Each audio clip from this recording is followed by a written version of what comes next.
ಶಿವರಾತ್ರಿ ಕೇವಲ ಶಿವ ಪಾರ್ವತಿಯರ ಮದುವೆಯ ವಾರ್ಷಿಕೋತ್ಸವ ಎಂದು ಯೋಚಿಸುತ್ತಿದ್ದರೆ ನಿಮಗೆ ಒಂದು ದೊಡ್ಡ ರಹಸ್ಯ ತಿಳಿದಿಲ್ಲ. ಏಕೆಂದರೆ ಈ ರಾತ್ರಿ ಭಗವಾನ್ ಶಿವನು ಒಂದು ಕಾರ್ಯವನ್ನು ಮಾಡಿದ್ದನು. ಅದನ್ನು ಕೇಳಿ ಇಂದಿಗೂ ದೇವತೆಗಳು ಸಹ ಮೌನವಾಗುತ್ತಾರೆ ಮತ್ತು ಬ್ರಹ್ಮಾಂಡ ಕಂಪಿಸುತ್ತದೆ. ಆದರೆ ಪ್ರಶ್ನೆ ಏನೆಂದರೆ, ಕೊನೆಗೆ ಅದು ಏನಾಗಿತ್ತು? ಅದಕ್ಕಾಗಿ ಸ್ವತಃ ಮಹಾದೇವನೇ ಮಧ್ಯಪ್ರವೇಶಿಸಬೇಕು. ನಿಜಕ್ಕೂ ಇದು ಕೇವಲ ಮದುವೆಯ ರಾತ್ರಿಯಾಗಿತ್ತೆ, ಅಥವಾ ಈ ರಾತ್ರಿ ಬ್ರಹ್ಮಾಂಡವು ವಿನಾಶದ ಅಂಚಿನಲ್ಲಿ ಊಹಿಸಿ? ಆಕಾಶ ಕಪ್ಪಾಗಿದೆ, ದಿಕ್ಕುಗಳು ನಡುಗುತ್ತಿವೆ, ದೇವತೆಗಳು ಭಯಭೀತರಾಗಿದ್ದಾರೆ ಮತ್ತು ಆ ಭೀಕರ ಶಕ್ತಿಯ ಮುಂದೆ ನಿಲ್ಲಲು ಯಾರೂ ಸಿದ್ಧರಿಲ್ಲ. ಏಕೆಂದರೆ ಪ್ರಕಟವಾಗಲಿದ್ದದ್ದು ಅದು ಅಮೃತವಾಗಿರಲಿಲ್ಲ, ಅದು ಮೃತ್ಯುವಿನ ಸಾಕ್ಷಾತ್ ರೂಪವಾಗಿತ್ತು.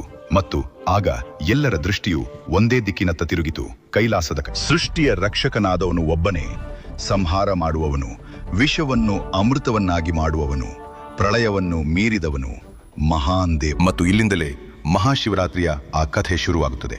ಅದನ್ನು ತಿಳಿದರೆ ಮೈ ನವಿರೇಳುತ್ತದೆ. ಮಹಾಶಿವರಾತ್ರಿಯ ಹಿಂದಿನ ಸಂಪೂರ್ಣ ಸತ್ಯವಾದ ಮತ್ತು ಅತ್ಯಂತ ಪ್ರಸಿದ್ಧ ಕಥೆ ಸಮುದ್ರ ಮಂಥನದ್ದು. ಇದು ಶಿವಪುರಾಣ, ವಿಷ್ಣು ಪುರಾಣ ಮತ್ತು ಮಹಾಭಾರತದಲ್ಲಿ ವಿಸ್ತಾರವಾಗಿ ಸಿಗುತ್ತದೆ. ದೇವತೆಗಳು ಮತ್ತು ಅಸುರರ ನಡುವೆ ಅಮೃತಕ್ಕಾಗಿ ಪೈಪೋಟಿ ನಡೆಯುತ್ತಿತ್ತು. ದೇವತೆಗಳಿಗೆ ಅಮೃತ ಬೇಕಿತ್ತು, ಆದರೆ ಅಸುರರೊಂದಿಗಿನ ಯುದ್ಧದಲ್ಲಿ ಅವರು ದುರ್ಬಲರು. ಇಂದ್ರಾದಿ ದೇವತೆಗಳು ವಿಷ್ಣು ದೇವರಲ್ಲಿ ಸಹಾಯ ಕೇಳಿದರು. ಭಗವಾನ್ ವಿಷ್ಣು ಹೇಳಿದರು, ದೇವತೆಗಳು ಮತ್ತು ಅಸುರರು ಸೇರಿ ಸಮುದ್ರ ಮಂಥನ ಮಾಡಿ ಅಮೃತ ಹೊರಬರುತ್ತದೆ. ಮಂದರಾಚಲ ಪರ್ವತವು ಮಂಥನ ದಂಡವಾಯಿತು, ವಾಸುಕಿ ನಾಗನು ಹಗ್ಗವಾಯಿತು ಮತ್ತು ವಿಷ್ಣು ದೇವರು ಕೂರ್ಮಾವತಾರದಲ್ಲಿ ಪರ್ವತಕ್ಕೆ ತಮ್ಮ ಬೆನ್ನ ಮೇಲೆ ಆಧಾರ ನೀಡಿದರು. ದೇವಾಸುರರು ವಾಸುಕಿಯಿಂದ ಮಂಥನ ಆರಂಭಿಸಿದರು. ಮೊದಲು ಹಲಾಹಲ ವಿಷ ಹೊರಬಂದಿತು. ಅದು ಮಾರಕವಾಗಿತ್ತು. ಒಂದು ಹನಿ ಬಿದ್ದರೂ ಬ್ರಹ್ಮಾಂಡ ನಾಶವಾಗುತ್ತಿತ್ತು. ದೇವತೆಗಳು ಅಸುರರು ಹೆದರಿ ಓಡಿ ಹೋದರು. ಯಾರೂ ತಡೆಯಲು ಸಿದ್ಧರಿರಲಿಲ್ಲ. ಆಗ ಎಲ್ಲರೂ ಶಿವನಿಗೆ ಶರಣಾದರು.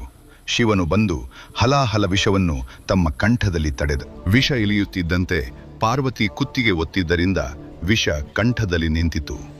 ಕುತ್ತಿಗೆ ನೀಲಿಯಾಗಿ ನೀಲಕಂಠನಾದರು. ಶಿವನು ವಿಷ ಸೇವಿಸಿದ. ತೀವ್ರತೆಯಿಂದ ದೇಹ ಬಿಸಿಯಾಯಿತು. ಪಾರ್ವತಿ ಎಚ್ಚರವಿಟ್ಟರು. ಭಕ್ತರು ರಾತ್ರಿ ಜಾಗರಣೆ ಮಾಡಿದರು. ವಿಷ ಕೆಳಗೆ ಇಳಿಯದಂತೆ ಶಿವನು ರಾತ್ರಿ ಜಾಗೃತರಾಗಿದ್ದ.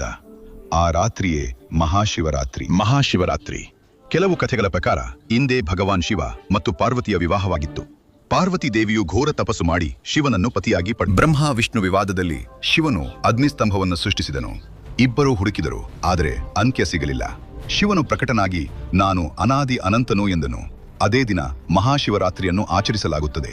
ಈ ರಾತ್ರಿ ಜಾಗರಣೆ ಮಾಡುವ ಭಕ್ತನ ಎಲ್ಲಾ ಪಾಪಗಳು ಶಿವನ ಕೃಪೆಯಿಂದ ನಾಶವಾಗುತ್ತವೆ. ಜೈ ಭೋಲೆನಾಥ್, ಹರ ಹರ ಮಹಾದೇವ.